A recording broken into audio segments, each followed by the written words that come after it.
My name is Kara McDonald, and I'm an associate professor in the Department of Prevention and Community Health at the George Washington University School of Public Health. My work in gender-based violence spans over 20 years, and I would characterize it as action-based research, in that I use the tools and the skills of public health and taking multiple perspectives in different disciplines and looking at the issue of gender-based violence. And make no mistake, gender-based violence is a public health issue. It is not localized. It is an epidemic, and actually, it's a pandemic.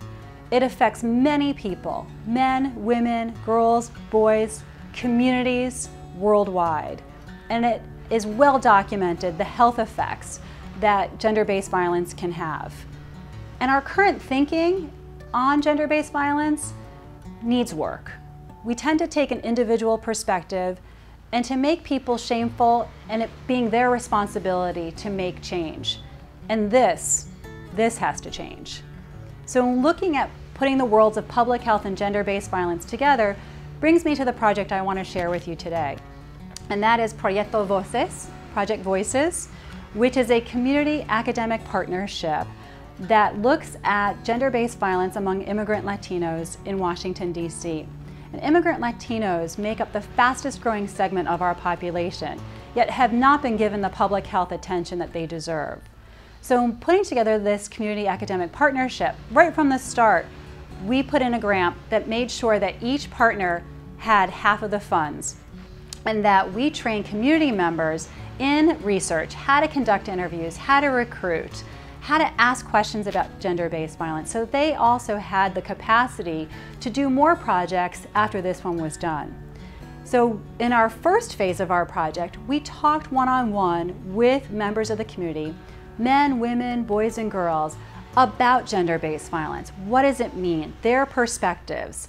We looked at it from home country experiences, immigration experiences, community, family, personal, be they social norms and experiences. We also asked about 40 different types of gender-based violence and the effect that those forms of violence had on health and well-being.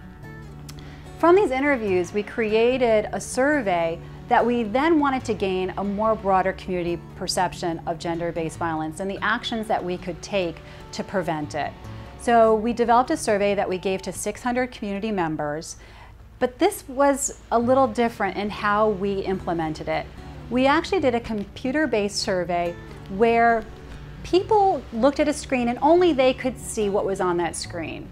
The interview was also, they could hear the questions through their headphones, either in English or in Spanish by a native speaker. And the screen was a touch screen. And that way people didn't know what questions were being asked, and we didn't necessarily need to have high rates of literacy to complete the interview.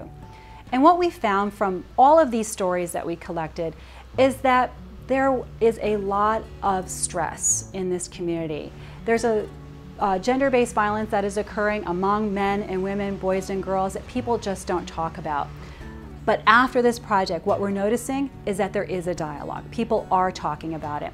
And we are currently analyzing all of these stories and working with community members and leaders to keep this dialogue going so that we can talk with people, talk with members of the community, talk with community champions so that we can create action. So through these people's voices, working together, and only by working together can we hope to foster the development of innovative programs and strategies so that we can one day ultimately prevent gender-based violence. Won't you join us?